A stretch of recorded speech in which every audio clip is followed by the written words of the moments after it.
Many tyrants and governments wanted to do it, but nobody understood biology well enough. And nobody had enough computing power and data to hack millions of people. Neither the Gestapo nor the KGB could do it. But soon, at least some corporations and governments will be able to systematically hack all the people. We humans should get used to the idea that we are no longer mysterious souls. We are now hackable animals. We're developing, through technology, an ability for consumers to measure their own carbon footprint. What does that mean? That's where are they traveling? How are they traveling? What are they eating?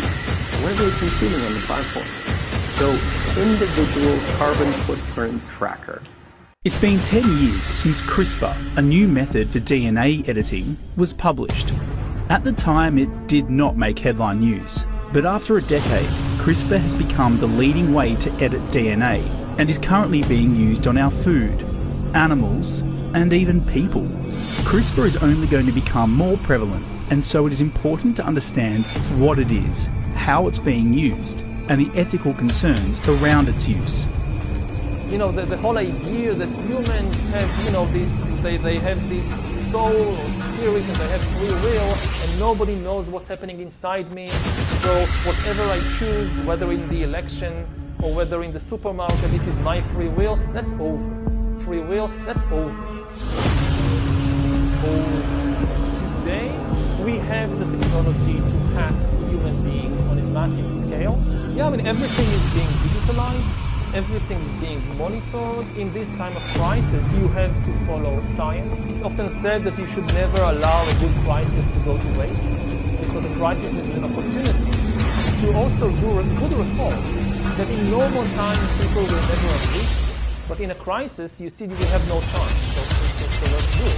Vaccine won't help us go the to vaccine the will help us, of course. It will make things, you know, more manageable. The big political and economic question of the 21st century will be, what do we need humans for? Or at least, what do we need so many humans for? Do you have an answer? At present, the best guess we have is keep them happy with drugs and computer games. There is weather control techniques. We have a complete package on that, which I did not bring, but I certainly will see to it that it is brought in for the record. Number one, the entire patents on the equipment. Number two, Senator Claiborne Pell's complete statement and story of his own, that not only does it exist, but that we even utilize it as far back as the Vietnam War. You might want to touch base with Senator Pell. I just want to repeat before I turn to... So yes, but we do have all that information. You're saying the government has created weather tampering techniques so that the, quote, New World Order will be able to starve millions of Americans. Worldwide. Millions of Americans, and to control the rest. Yes, sir, and that's my belief. As bizarre as that sounds, when somebody had told me that that equipment even existed 10 years ago, I would have thought they were nuts, sir. And at this point in time, we have all the documents to prove it. And if you think that 85 tornadoes takes place in the middle of our growing area by simultaneous accident, I'm sorry. With the equipment that's already set up internationally, and as bizarre as that is, it is proven and documented. We will supply you those documents.